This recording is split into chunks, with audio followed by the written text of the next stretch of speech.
kita ada arus elektrik dalam wayar, kemudian kita menghasilkan medan magnet.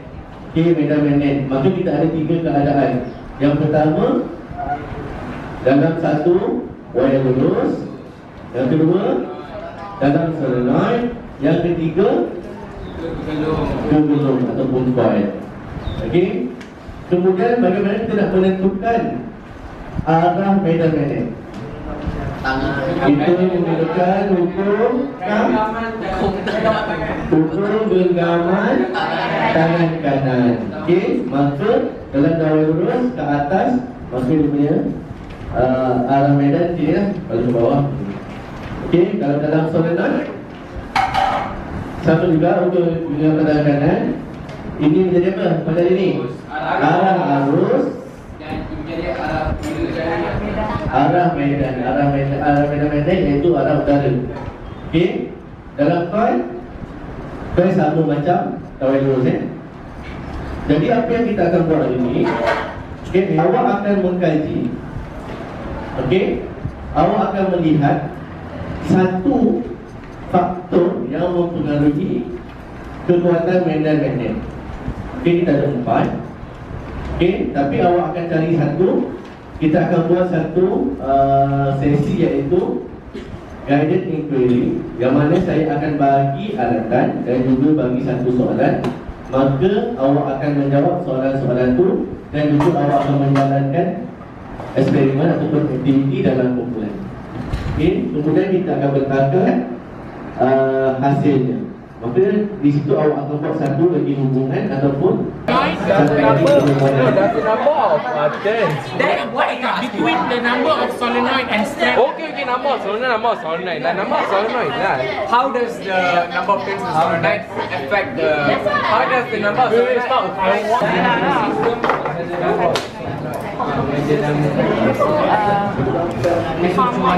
Adakah ada pertimbangan mencapai solenoid?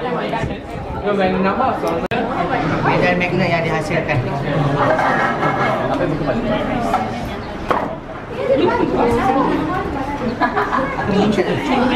Intellectual tapi serius. Okay, so strand of magnetic field. Strand magnetic field. Number of The fix, I think. fix is Dekat pada the magnetic, the current flowing through. Kalau korang nak kira guna cara sebut besi, maknanya operational definition dia adalah the strength of the magnetic. 5. How many we have? Daripada kita sini boleh buat kat sini. Ask teacher first. ada tapi sikit. Okay. Banyak lah. Kalau naikkan sikit tak boleh je. Boleh naikkan lagi. Lepas tu kita bagi dua. Okay, dia tak dekat. Tak ada dekatkan lagi. Dekat bawah lagi. Nak tunggu punya. Cukup. Ni. Okay, boleh on lah. Cuba on. Oh ya, dah lekat je. Hey, buat apa?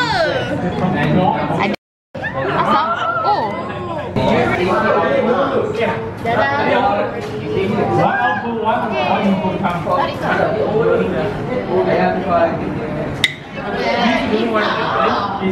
Sama my face ni ada.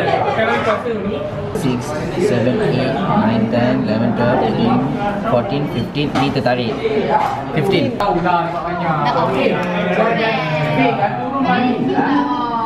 Wah, so clear. Untuk 40 coil kan? Okay. Oh, tadi kita buat macam ni, arus dia yang paling maksimum 5 ampere je. Bila kita naik atas 8 9 tak ada 10 11 12 13 14 15 16 17. Berapa untuk berapa coil? Berapa coil ni? 20 coil. Berapa? 66. Ini untuk 40 coil berapa? Berapa bilangan? 117. Untuk 10 coil berapa? 10 call we have basically collected 15 mils. Okay. For 20 coin. 81. Berapa? 81.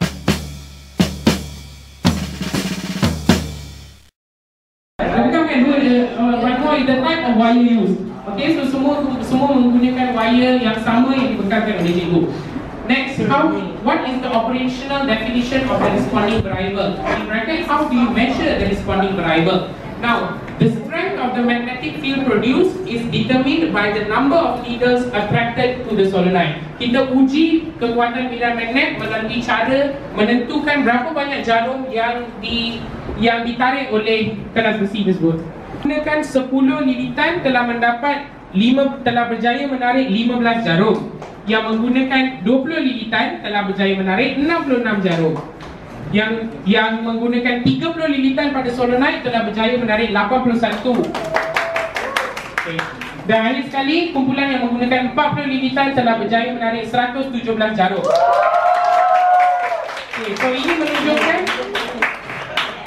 hasil eksperimen kita pada hari ini membuktikan bahawa bila kita punya bilangan lilitan bertambah daripada 10 ke 20 ke 30 dan akhir sekali ke 40, bilangan jarum yang ditarik oleh keras besi juga bertambah 15, 66, 81 dan 117. Saya rasa ialah ini merupakan satu pengalaman baru kepada saya dan juga rakan-rakan saya. Memang menarik, kita telah basically kita telah membuat pencarian kita sendiri tentang eksperimen ini dan saya rasa kita telah faham dengan lebih mendalam apakah konsep yang dimaksudkan dengan elektromagnet. Dan amat seronok juga kita telah bekerjasama antara Nia dan Munin. Saya dapatlah kita perlulah satu padu untuk menjalankan eksperimen ini, kalau tak memang tak akan berjaya. Memang menarik, memang merupakan satu pengalaman baru kepada saya dan itu saja. Terima kasih. Sebab eksperimen dalam grup sangat best sebab dapat buat dengan kawan, boleh gaduh sama-sama and boleh argue, so dapat faham. Okay, thank you. Assalamualaikum dan selamat sejahtera. Nama saya Ismail Azim. Pada hari ini saya dan ahli kumpulan saya telah menjalankan eksperimen yang berkaitan elektromagnet. Sebelum ini saya telah memahami konsep elektromagnet melalui pembelajaran dan pengajaran oleh Cikgu Kamil. Dan hari ini saya dapat mengaplikasikan pengetahuan saya bersama rakan-rakan melalui eksperimen ini. Dan ternyata konsep elektromagnet ini boleh diguna pakai dalam kehidupan seharian dan saya berasa gembira menjalankan eksperimen ini. Seterusnya meningkatkan kefahaman saya terhadap bab ini dan meningkatkan minat saya untuk belajar lebih mendalam. Terima kasih. Hai semua, nama saya Harinish dan saya dari kelas 5 Alpha. Hari ini kami telah menjalankan satu aktiviti yang saya rasa amat berguna, iaitu guided inquiry.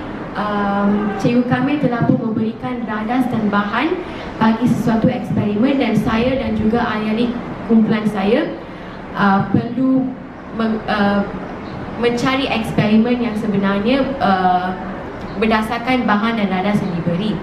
Dan kami juga perlu mengkaji hubungan antara pemboleh hubah yang dimanipulasikan serta pemboleh hubah bergerak balas. Pemboleh hubah dimanipulasikan ialah bilangan lilitan solenoid, manakala yang bergerak balas ialah bilangan paku besi kecil yang tertarik pada keras keludi. Okay. Aktiviti yang dijalankan ini amat berguna dan saya dapat mempelajari keelektromagnetan secara lebih mendalam dan ia akan menjadi berguna semasa eksperimen nanti. Thank you.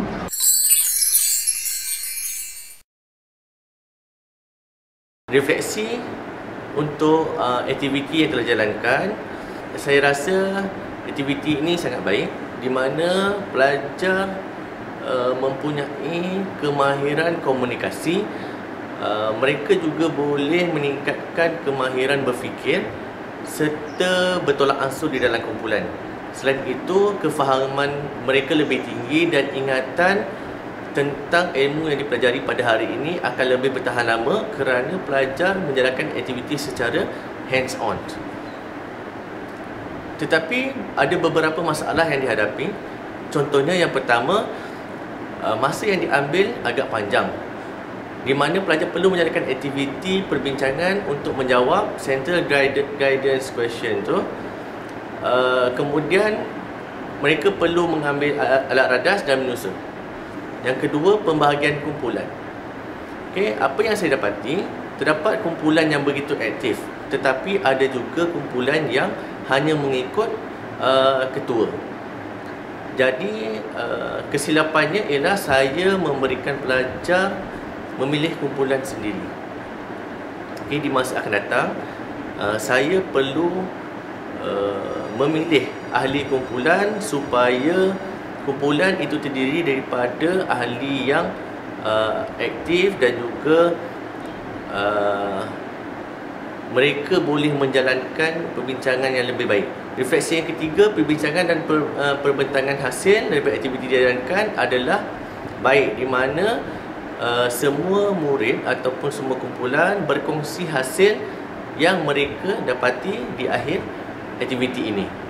Kesimpulannya, selepas ini saya akan menjalankan aktiviti guided inquiry learning dengan lebih kerap lagi.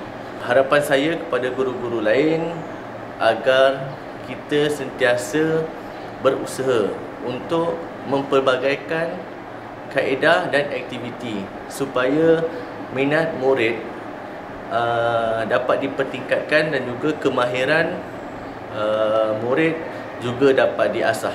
Semoga kita dapat menjadi warga pendidik yang sentiasa berinovasi. Sekian, terima kasih.